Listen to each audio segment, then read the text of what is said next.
The 19-year-old He Jingjing gets up on time and goes to work in Moutai Distillery. It's about 20 minutes drive from her home to Moutai town. He Jingjing and her colleagues must arrive at Moutai Distillery before 6 o'clock.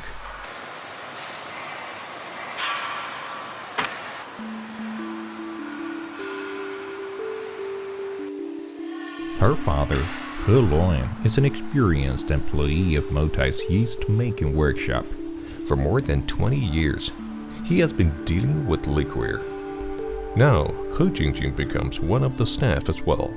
Just like her parents, in the future, she will follow her master to learn Moutai's technique. Moutai's making technique has been passed down from generation to generation in ways of verbal instruction and intuitive understanding for thousands of years. The masters pass down not only technique, but also moral principles and insistence on quality that is inherent in Moutai people's blood.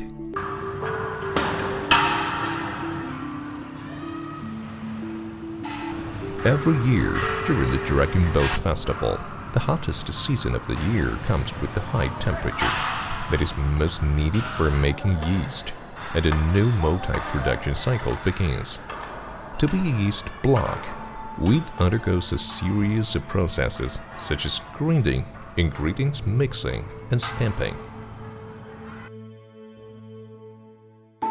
Among them, the most difficult link is stamping yeast.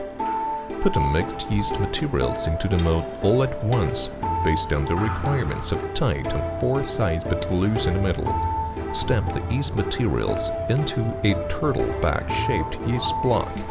Then separate the shaped block from the mold for further airing, and the yeast block is completed. 我记得我第一次来的时候，我觉得好简单，不就是一个曲盒上面你就脚就在上面踩吗？ It seems simple, but is in fact very strict. The corner of the block should not have such problems as rough edges or a missing corner, and the thickest part in the middle should be in the range of 11 to 13 centimeters.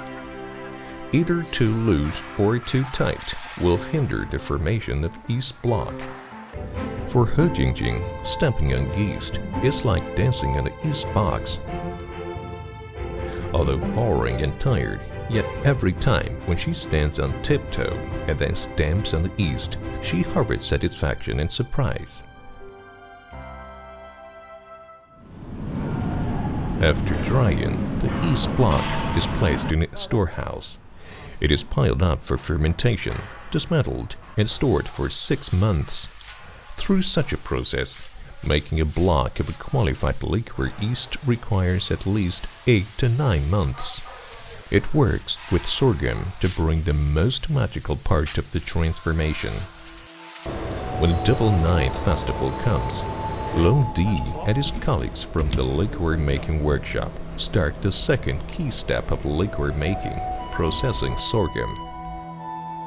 In processing sorghum, the sorghum is ground, moistened with the water above 90 degrees Celsius, steamed in a cauldron, aired and mixed with yeast, and then piled up for open fermentation. Open fermentation is the unique making technique and core technique of Moutai liquor. In this process, Moutai people are highly skillful in using the nature and microbes. In fact, the wisdom of this transformation has been shining in the more distant years. Located in a river valley and surrounded by mountains, Moutai town serves as nature's big liquor cauldron. In the Moutai Valley, the liquor-making activities with a history of thousands of years have formed a multitudinous, stable, and unique microbial environment. These little microbial spirits have evolved into fermented grains during Moutai's open fermentation. The formation of Moutai's main fragrance, jiang fragrance, is closely related to these microbes. After open fermentation is completed, fermented grains are sealed and stored in the cellar pits for close to fermentation.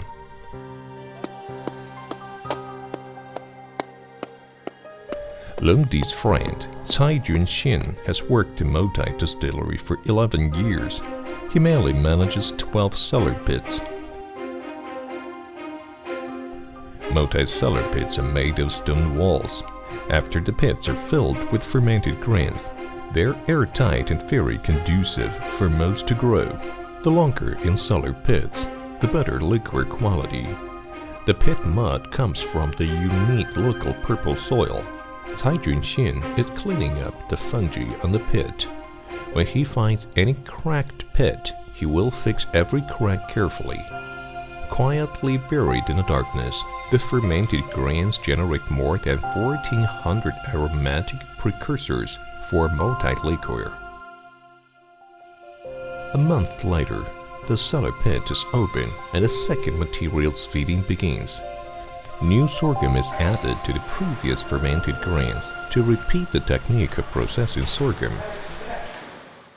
At the end of the year, beginning of the coming year, after the third steaming, Longdi and his colleagues take out the fermented grains and distill them in another cauldron to collect the first round of liquor.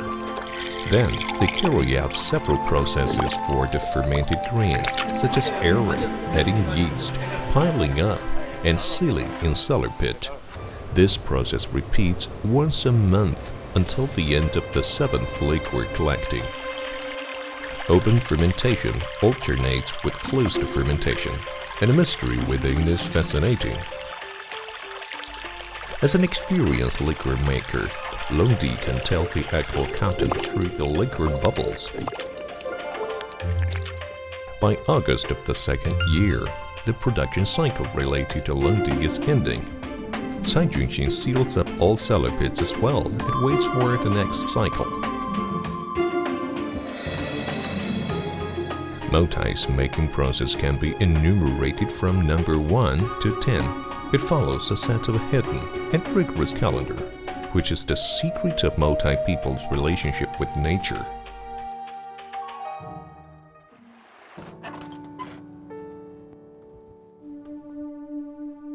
After collected, the new liquor is sent to the storehouse for storage. This morning, Deng Qingqing come to inspect the liquor storehouse as usual.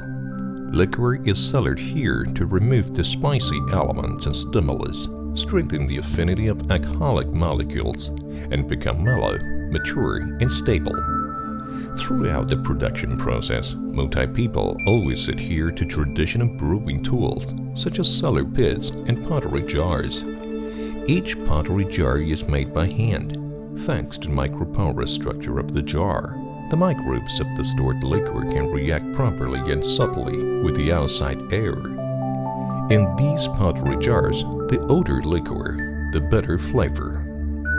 After years of accumulation, as spicy and astringent flavors fade, the multi-leveled Moutai bouquet is ultimately formed.